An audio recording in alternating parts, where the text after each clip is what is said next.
Alors bonjour à tous. Aujourd'hui, on va parler un peu de Parashat Noach, Erev Shabbat, Noach, Afshin Pe Aleph. Passouk nous dit comme ça que la terre a commencé à réapparaître, a commencé à voir Rachei et Harim après le déluge, les têtes des montagnes, Ba'asiri Be'echad la Chodesh, le 10 du premier mois. Le 10 du premier mois, on a commencé à voir les montagnes.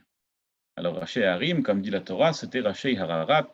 Le mont Hararat, c'est là-bas où la terre a commencé à apparaître. Rashi nous explique, c'est quoi Ba'asiri Be'echad la Chodesh, c'est quoi le 10 du premier mois. Rashi nous dit Ze Av, c'est le mois de Av.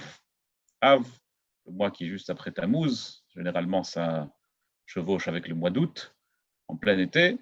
Shehu Asiri le Marcheshvan, Sheitchila Geshem. Pourquoi est-ce qu'on appelle c'est le premier du 10e mois. Ba'asiri Be'echad la Chodesh, c'est le premier du 10e mois.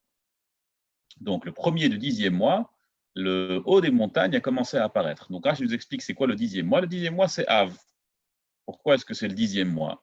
Av, ce n'est pas du tout le 10e mois. Dit Rashi, c'est le 10e mois à partir de quand? De Mar-Cheshvan. Mar-Cheshvan, c'est le mois où nous sommes aujourd'hui. Et comme c'est écrit dans Pasuk Yud Aleph de Perek Zayin, que Arubot Hashamayim Niftach, où les fenêtres du ciel ont commencé à s'ouvrir, et c'est là où les pluies ont commencé à tomber, le mois de Mar-Cheshvan, le 17 du mois de Mar-Cheshvan. Donc 10 mois plus tard, on est au mois de Av.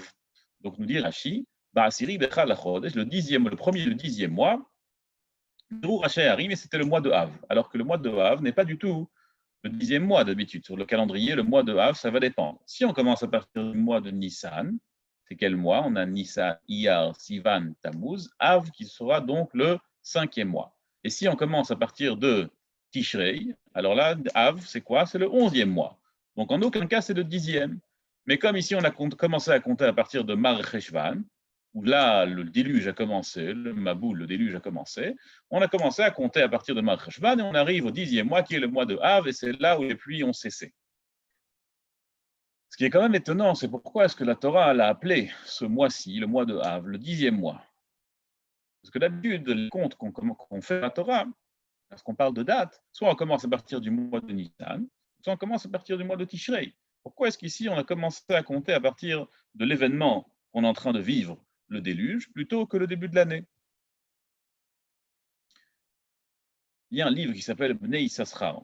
Bnei Yissaschar, c'est un livre de Chassidut, vraiment magnifique, extraordinaire. Il explique là-bas qu'il y a une allusion au mois de Av, au mois de Tevet, Mechila. Le mois de Tevet, qui est en plein hiver. D'ailleurs, Rosh Chodesh Tevet, le premier jour du mois de Tevet, tombe pendant la fête de Hanouka. Ce mois-là, c'est le 10e mois, si on commence à compter l'année à partir de quand? De Nissan. On commence à compter l'année à partir de Nissan, comme la Torah l'appelle. La Torah appelle Chodesh Nissan, Chodesh Harishon. Le mois de Nissan est considéré dans la Torah comme le premier mois. Et donc, lorsqu'on compte 10 mois, on arrive au mois de Tevet. Le mois de Tevet, ici, il est rapporté par une allusion dans ce passouk de Ba'asiri Be'echad la Chodesh. Quel rapport avec le mois de Tevet? Il faut savoir que nous sommes dans les parachiotes de Bereshit, nous sommes dans les morceaux de Torah qu'on lit de Sefer Bereshit. Le livre Bereshit, c'est un livre vraiment spécial, c'est là où tout commence. On a vu dans le début de Sefer Bereshit que Akadosh Baruch Hu a créé le monde, Bereshit. Sur ça, dit Rashi, ça c'est au nom du Zohar Akadosh. Pourquoi est-ce que que veut dire Bereshit? Dit le Zohar Akadosh, Bishvil Israël Shenikreu Reshit. Akadosh Baruch Hu a créé le monde pour Israël, qui sont eux considérés comme Reshit. Akadosh Baruch Hu les appelle Reshit. Reshit, c'est le début. Akadosh Baruch Hu a créé le monde pour les Bnei Israël. Qu'est-ce que ça veut dire qu'Akadosh Baruch Hu a créé le monde pour les Bnei Israël? Alors évidemment, au sens propre, on comprend tout seul que le monde a été créé pour qu'on puisse garder la Torah et les mitzvot. Sans cela, le monde n'aurait pas été créé. Mais si on comprend un peu mieux, en réalité, toutes les actions qu'Akadosh Baruch Hu fait dans ce monde-ci ne viennent qu'à partir de ce qui s'appelle Itaruta deletata. Ça veut dire c'est quelque chose qui vient d'ici-bas. Akadosh Baruch Hu ne donne pas de cadeaux gratuits. Il en donne, mais il faut que quelque chose vienne de nous. Il faut qu'on fasse un petit pas en avant. Si on ne fait rien du tout, si on reste juste passif, alors Akadosh Baruch Hu, il juge qu'on ne mérite rien. C'est normal d'ailleurs. En revanche, si on fait le moindre effort, ou si on montre qu'on souhaite faire le moindre effort, alors là, Akadosh Baruch Hu, il nous fait des cadeaux gratuits à foison. Donc ici, c'est la même chose. Bishvil Israël, Shenikreu Reishit. Pour Israël qui sont appelés Réchit. Pourquoi est-ce que pour Israël qui sont appelés Réchit? Qu'est-ce que ça veut dire? La création du monde, c'était spécial. Lors de la création du monde, personne n'existait. C'était une création qui était yesh me'ain, à partir du néant. Akadosh Baruch Hu a voulu créer un monde. Alors là, on ne peut pas dire qu'il y a ici une quelconque itaruta deletata. Il ne peut pas dire qu'il y a une action quelconque dans le monde qui a fait en sorte qu'Akadosh Baruch Hu nous donne un cadeau gratuit. Donc Akadosh Baruch Hu avait besoin de s'appuyer sur quelque chose dans la création pour pouvoir créer le monde. Sur quoi il pouvait s'appuyer? Sur les Bnei Israël qui vont être créés plus tard. Donc si vous voulez, à partir de Israël qui va être créé plus tard, par ce mérite, qui est aussi considéré comme une forme de Itaruta Deletata, d'un éveil d'ici-bas, à partir de là, Akadosh Baruch Hu a créé le monde. Ça, c'est Bereshit, Bishvil Israël Shenikru Bereshit, comme ça dit le Zohar HaKadosh. Alors juste, je suis désolé, mais j'ai oublié que le limoud d'aujourd'hui sera pour la refoua de Aaron ben Shmuel Chai, de Michael ben Yasmina, de Sassia bat Traki et Leilou Nishmat Kamous ben Abraham.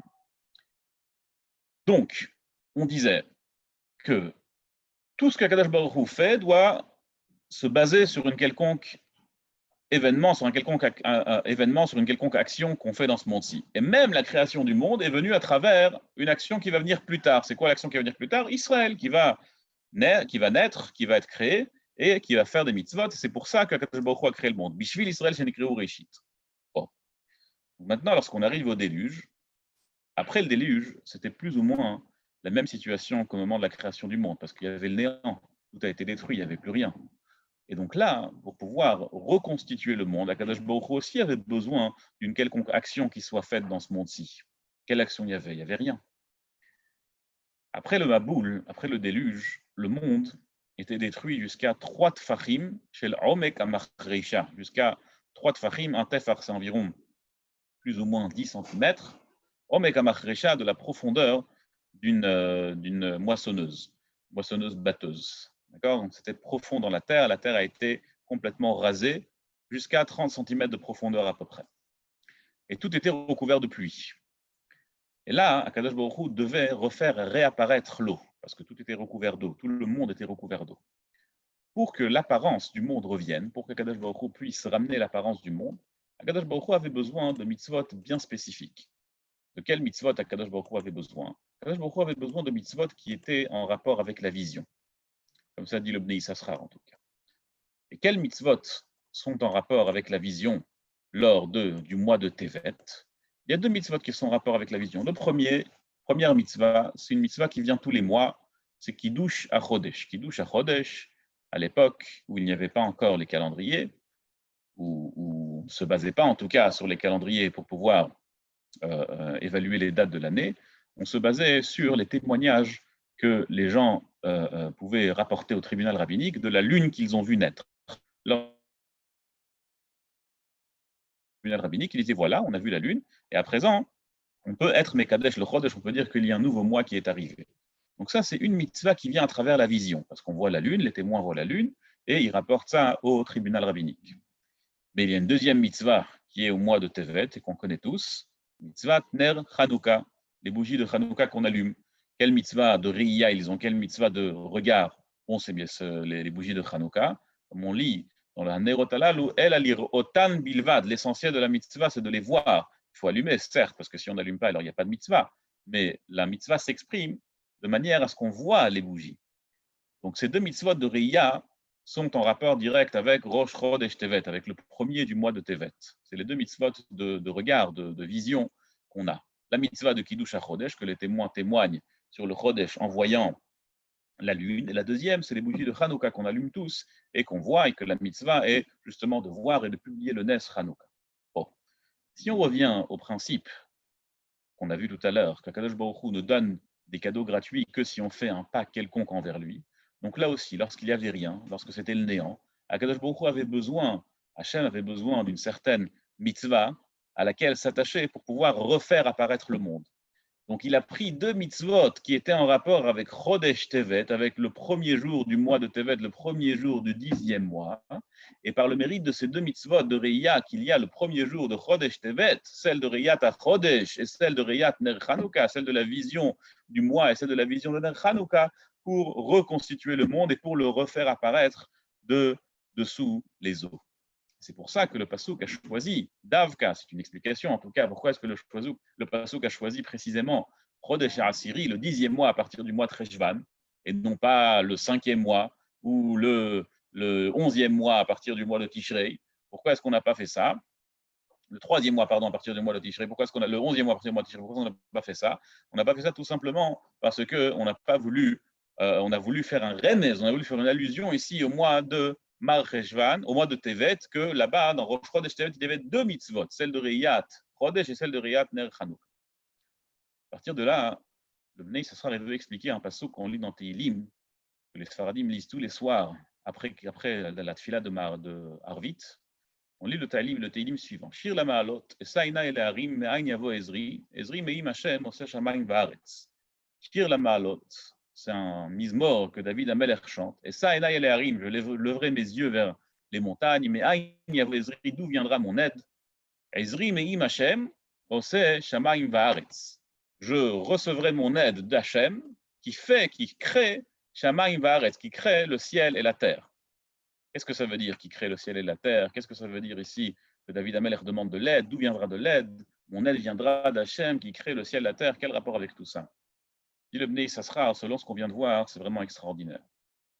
En réalité, ce chesed qu'Akadosh Baruch Hu fait, qui prend des mitzvot, entre guillemets, à crédit, qu'on n'a pas encore faites, il prend les mitzvot qu'on va faire plus tard pour pouvoir nous donner des cadeaux gratuits dès maintenant, ça c'est quelque chose de spécial qui est réservé pour le Klal Israël. C'est pour ça que Kadosh Baruch Hu a créé le monde en disant Bereshit, Bishvil Israël, Shenikreu Reshit, je crée pour les Bnei Israël qui eux sont considérés comme une Reshit, c'est une raison suffisante pour pouvoir créer le monde. Donc, on se base sur des mitzvot que les Bnei Israël vont faire bien plus tard. Ça, c'est réservé au Klal Israël. Et ça, Ena et Harim, je vais lever mes yeux vers les montagnes. De quelles montagnes on parle? On parle des mêmes montagnes, en tout cas, on fait allusion aux mêmes montagnes qui ont commencé à apparaître le premier jour du 10e mois, lorsque les eaux du déluge ont commencé à baisser. Mais Aïn Yavo Ezri, mais Aïn signifie d'où viendra mon aide, mais Aïn signifie aussi le néant. Aïn signifie le néant. Mais Aïn Yavo Ezri, à partir du néant viendra mon aide, c'est-à-dire même si je n'ai rien, même si je n'ai aucun mérite, aucune mitzvah, quand même Hachem m'enverra de l'aide. Pourquoi? Parce que Ezri, Me'im Hachem, oseh shamayim va'aretz. Mon aide viendra d'Hachem qui a créé le ciel et la terre. C'est-à-dire que de la même manière que Kadosh Baruch Hu a créé le ciel et la terre par le néant, alors qu'il n'y avait aucun mérite, juste par le mérite que plus tard il y aura Israël, plus tard il y aura des mitzvot. Grâce par ce mérite, Kadosh Baruch Hu a créé le monde. Alors même si aujourd'hui je n'ai aucun mérite, mais Aïn, j'ai le néant, quand bien même Akadosh Baruch Hu va m'aider. Pourquoi? Parce que je me rappelle des montagnes, du déluge, du Maboul, où là-bas aussi, il n'y avait aucune mitzvah sur terre. Et Akadosh Baruch Hu, il s'est basé sur des mitzvot qu'il y aura plus tard pour reconstituer le monde. Alors on demande aussi, nous, à Akadosh Baruch Hu, bien qu'on est complètement en néant, on n'a aucune mitzvah, on n'a aucune Torah, on demande à Akadosh Baruch Hu de nous sauver et de nous donner un cadeau gratuit, juste par le mérite des mitzvot qu'on pourra faire, Bezrat Hashem, une fois qu'il nous aura sauvés. Kol Tov, Shabbat Shalom et à très bientôt.